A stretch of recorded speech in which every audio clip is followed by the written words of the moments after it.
One man is dead and another seriously injured after a crash in Lincoln County Saturday night. Officials say a Jeep Grand Cherokee was driving east on 275th Street about 4 miles north of Lenox. The SUV crossed the center line, went into the ditch, hit a field approach and rolled. The passenger, a 51-year-old Sioux Falls resident, was thrown from the vehicle and died at the scene. The driver, a 21-year-old man from Sioux Falls, was taken to the hospital with life-threatening injuries. Authorities say the driver was wearing a seatbelt. The passenger was not.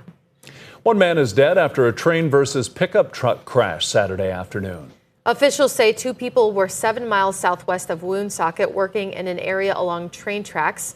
They were unable to move their truck off the tracks in time before being hit by a train. Authorities say the 30-year-old male driver from Texas died at the scene. The 29-year-old male passenger, also from Texas, was taken to a nearby hospital with minor injuries. The train engineer was not hurt. Police have arrested 2 suspects after multiple gunshots rang out in Rapid City over the weekend. It happened Saturday afternoon on Sturgis Road on the west side of the city, where police say 21-year-old Antoine Long visitor fired multiple shots into the air. He's charged with 11 counts of reckless discharge of a firearm. Police say several shell casings were recovered from the area, but no one was hurt. Police say a black pickup that was tied to the gunshots was later involved in the theft of ammunition. The pickup's driver, 22-year-old Cage Snyder, is charged with driving under suspension, eluding, and leaving the scene of an accident. Police say Snyder also has several active warrants. Now let's get a check of our weather with meteorologist Scott Mudd. Good morning, Scott. Good morning, Travis. Good morning, everybody. A cool day is in store. You know, we've been following some snow showers for the higher elevations of the hills, light rain showers in the western and south central South Dakota. Everything's trying to move to the northeast for this morning. We'll have afternoon highs that will reach the 50s and 60s as we are looking at temperatures to stay in the 50s across western South Dakota. Expect numbers in the 60s for just about everybody else. And Brian Carsons will have more details on your forecast coming up. Thank you, Scott.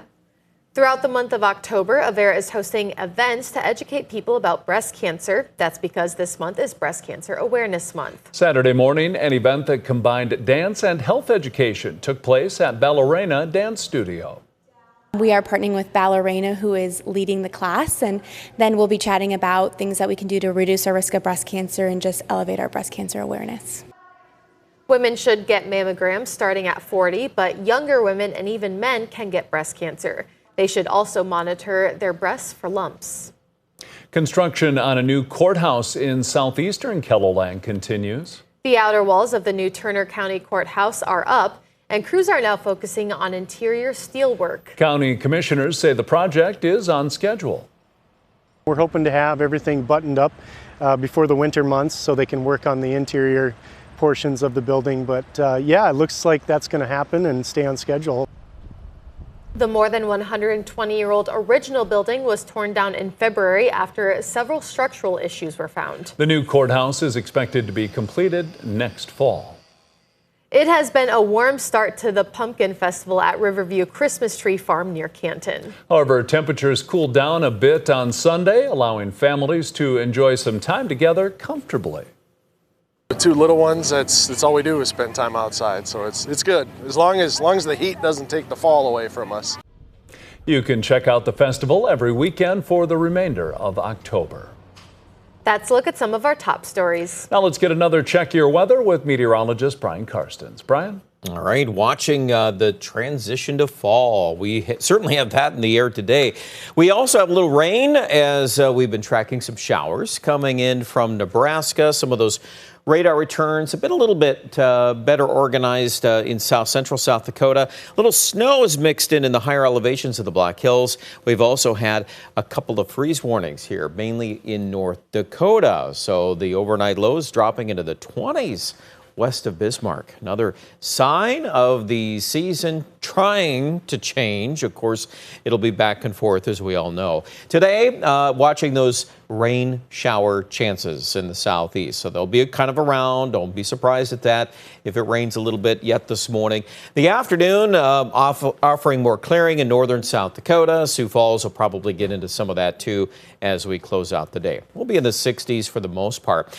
Tonight looks plenty chilly. West River, a lot of 30s expected here. Some scattered frost around Rapid City and Phillip and Buffalo. Sioux Falls proper probably stays at about 40 or 41. But if you're outside of city limits, you bet we could start in the morning about 37, 38 degrees. Brookings, maybe Sioux Center. I think that's in fair play. Tomorrow afternoon, a lot of mid to upper 60s, and then we'll climb from there as we get into Wednesday afternoon's forecast. In fact, a south wind will propel Rapid City back in the upper 70s. And I think we're going to finish up the week here in the 70s. A lot of us will be a little bit warmer. Highs today, 63 in Aberdeen. That's certainly feeling like fall. Sioux Falls also in the low 60s, but we warm a little bit tomorrow, 68, which is just a little bit above normal. And then the rest of the week, well, then we are above normal with mid to upper 70s. Friday, Saturday, Sunday. So if you're a fan of the 70s, you'll like the forecast. Aberdeen, the Northeast, 73 on Wednesday. That's warming up, and not a lot of rain in the forecast either. Chances really are just what we're seeing kind of in the short-term forecast this morning.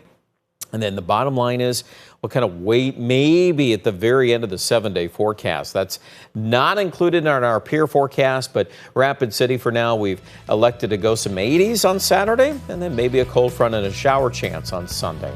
Check out more details online at KEVOLAND.com.